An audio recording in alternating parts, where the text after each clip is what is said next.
আমি তো উঠছি না, শুধু এটা মনে হয় অন্য কেউ নিয়ে ফোন করে বললে হবে না, ফোন থেকে রিটার্ন করতে হবে।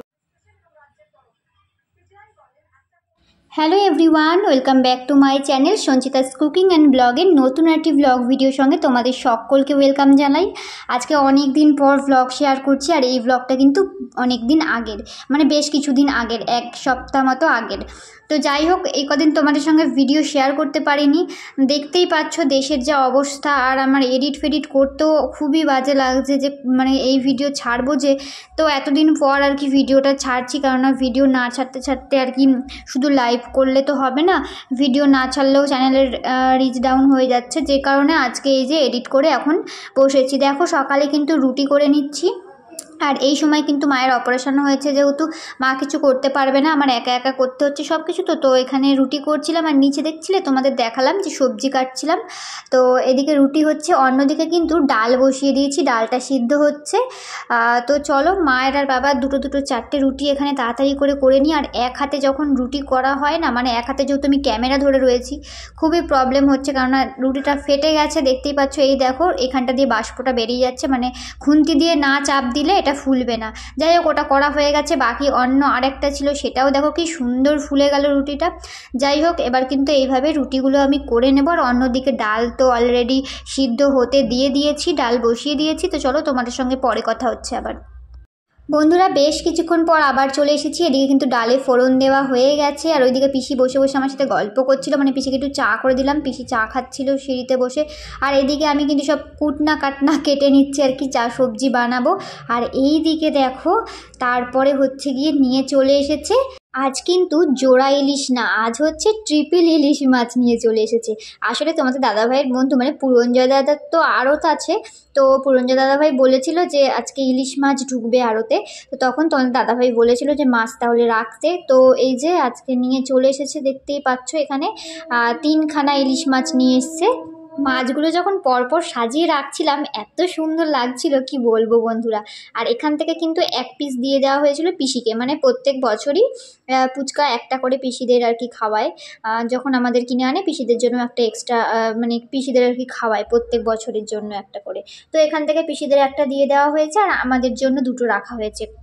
যেহেতু মা কিছুই করতে পারবে না, আমাদের বাড়িতে তো মাছ মাই কাটে, আমি তো সেরকম কাটতে পারি না মাছ, তবু কিছু করার নেই। আজকে অগত্যা এই যে আমি এখন মাছ কাটতে বসে গেছি, তো দেখা যাক কতটা কি কাটতে পারি। আর এদিকে আমার বরমশাই কিন্তু ফোন একটু ক্যামেরা করে দিচ্ছিল, আমি বললাম যে একটু ফোনটা ধরে দাও, ব্লগে শ্যুট নিয়ে নিই।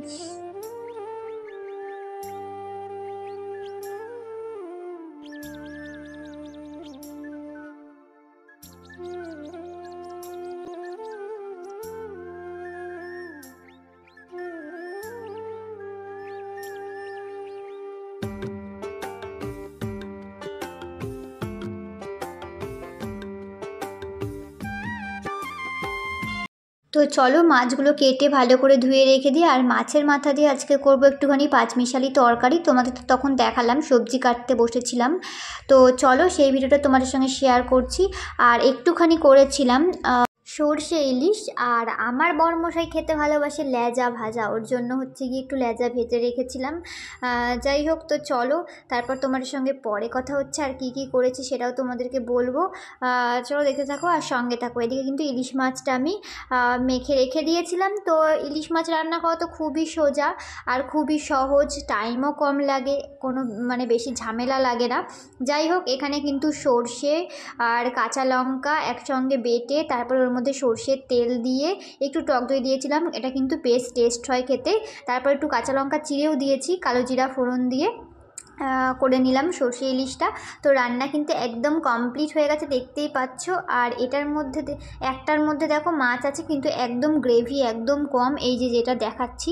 তো এটা হচ্ছে তোমাদের দাদাভাই বলেছে কি মায়ের জন্য রাখতে, মায়ের যেহেতু মশলা ফসলা বেশি না খাওয়াই ভালো, যে কারণে একদম মশলা ওইটুকু রেখেছি, তাতেই বকাবকি করছে। যাই হোক, তো চলো তোমাদেরকে পরে দেখাই। এখানে ডালও তো কমপ্লিট হয়ে গেছে, ভেন্ডি ভাজা হয়ে গেছে, এবার হচ্ছে গিয়ে করা হবে পাঁচমিশালি তরকারি। তো দেখতেই পাচ্ছ এখানে কিন্তু সব কেটে কুটে নিয়েছি। আর এই ভিডিওটা কিন্তু আমি অবশ্যই শেয়ার করেছি তোমাদের সঙ্গে।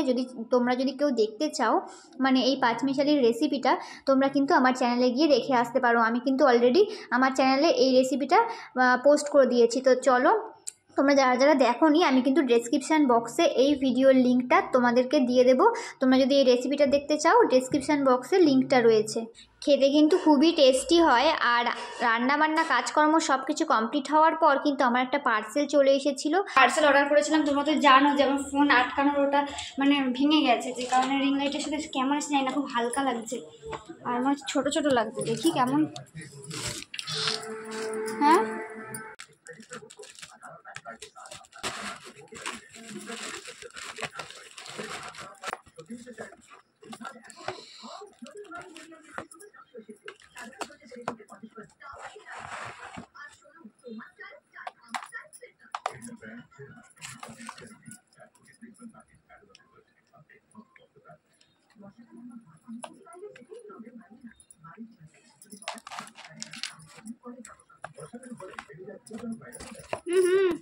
ফেরত দিতে হবে, ফেরত দিতে হবে,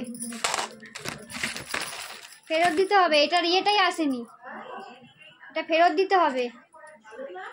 ভালো না, না এটা এটা যে লাগাই যে এটাই তো আসেনি।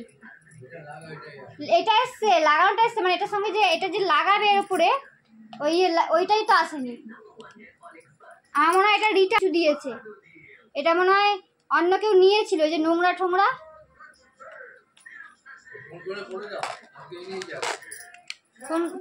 ফোন করে বললে হবে না, ফোন থেকে রিটার্ন করতে হবে, ফোন থেকে রিটার্ন। আমার এইটা দরকার ছিল, এটা এসেছে, কিন্তু আমার এটার সঙ্গে যে লাগানোর যে সেটা ওটাই আসেনি। তো ভাবছি রিটার্ন করে দেবো, রিটার্ন করে আবার অর্ডার করতে হবে। কি ঝামেলা। তো গাইস কি বলবো, দেখো লাইটটা বেশ ভালো ছিল, কিন্তু এটা ট্রাইপডটাই দেয়নি, কি আর বলবো। আর আমার শ্বশুরমশাই তো বোঝে না, বলছে ফোন করে বলে দাও। তো বাবাকে বললাম যে এটা ফোন করে বললে হবে না, রিটার্ন ফোন থেকে করতে হবে, না হলে এটা নিয়ে যাবে না। এবার ওনারা তো বোঝে না, বয়স্ক মানুষ, বলছে ফোন করে বলে দাও কেন এরকম পাঠিয়েছে। যাই হোক, তো চলো। আর এটা হচ্ছে আমার দুদিনের ভিডিও শ্যুট করা, তো দুদিনের ব্লগ তোমাদের একসঙ্গে শেয়ার করছি আর কি। তো তারপরে এই যে স্নান করে গেছিলাম, পুজো দিতে বসে গেছি ঘরে, কারণ আজকে ছিল বৃহস্পতিবার। আর বৃহস্পতিবারে আর কি অনেকক্ষণ ধরে আমি পুজো করছি। এটা লাস্ট একদম পুজো কমপ্লিট হওয়ার পর তোমাদের সঙ্গে শেয়ার করলাম। তো আমার তো পুজো করা হয়ে গেছে, এখন পাঁচালি পড়বো। তো চলো, তোমাদের সঙ্গেও একটু ভিডিওটা শেয়ার করলাম, দেখতে থাকো আর সঙ্গে থাকো। তোমার যদি ভিডিওটা ভালো লাগে অবশ্যই কিন্তু একটা লাইক করে দিও। আর যারা যারা আমার ভিডিও দেখতে ভালোবাসো অবশ্যই কিন্তু কমেন্ট করে জানিও ভিডিওটা তোমাদের কেমন লাগছে বা কেমন লাগলো। পুরোটা যারা দেখেছো তারাও বলো কমেন্ট করে কেমন লাগলো। চলো বন্ধুরা, ভিডিওটা কন্টিনিউ করতে থাকো, আশা করছি তোমাদের অনেকটা ভালো লাগবে।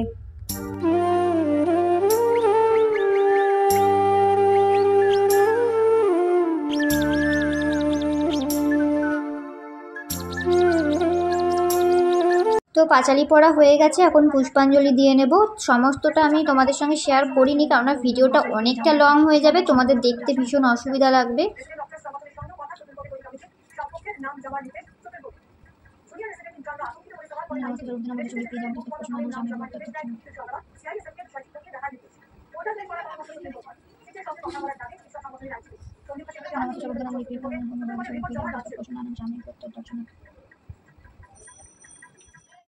তারপর আমাদের ঘটে যেভাবে দেয় আর কি, পুষ্পাঞ্জলি দেওয়ার পর আর কি তেল, তারপরে কাজল, তারপরে সিঁদুর, তারপরে যে বাটাটায় সন্দেশ আর কি মা লক্ষ্মীর জন্য, সেখান থেকে ভেঙে সন্দেশ, তারপরে জল, সমস্ত কিছু আর কি দিয়ে তারপরে আর কি সেটা রেখে দিয়েছি, মানে যে পাঁচালিটা পড়লাম পাঁচালির বইটা রেখে দিয়েছি। তারপরে হয়ে গেল পুজো দেওয়া আমার কমপ্লিট। তো চলো। না ইয়ে বললাম তো নাড়াবো।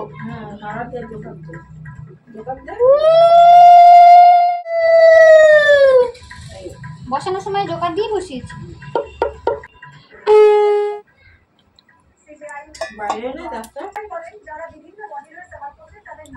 তো সব শেষে পুজো হওয়ার পর কিন্তু গুরুমন্ত্র জপ করে নিচ্ছি।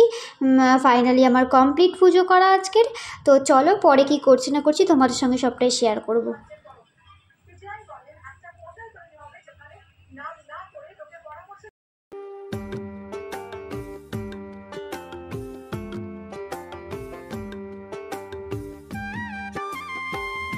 এটা হচ্ছে কয়েকটা দিন পরের ভিডিও, তোমাদের সঙ্গে শেয়ার করছি, সেটাও এটার সঙ্গে অ্যাড করে দিয়েছি। যে আমি রিং লাইটটা আর কি রিটার্ন করেছিলাম, সেটাই মানে রিটার্ন না, রিপ্লেসমেন্ট করতে দিয়েছিলাম। তো দেখতেই পাচ্ছ চলে এসেছে, আর এটা কিন্তু বেশ ভালোই এসেছে।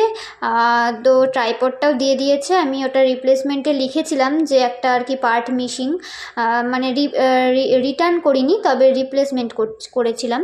তো যাই হোক, তো দেখো এটাও তোমাদেরকে একটু লাগিয়ে দেখাবো, মানে এটা কীরকম জ্বলছে না জ্বলছে। তো দেখো বেশ ভালোই এটার কিন্তু রিফ্লেক্স দিচ্ছে। আর চলো আজকের ভিডিওটা এখানেই শেষ করলাম। তোমাদের কেমন লাগলো অবশ্যই কমেন্টস করে জানিয়ে যেতে ভুলো না। আর যদি আমাদের ব্লগগুলো ভালো লাগে কমেন্ট করে জানিও, আর বন্ধুদের সঙ্গে শেয়ার করে দিয়ে। চলো আবার দেখা হবে নেক্সট কোনো ব্লগ বা নেক্সট কোনো রেসিপি নিয়ে। ততক্ষণের জন্য সবাই ভালো থেকো, সুস্থ থেকো, সাবধানে থেকো। আর আমার ভিডিও যাদের ভালো লাগে অবশ্যই কিন্তু চ্যানেলটাকে সাবস্ক্রাইব করে রেখো। টাটা সবাইকে।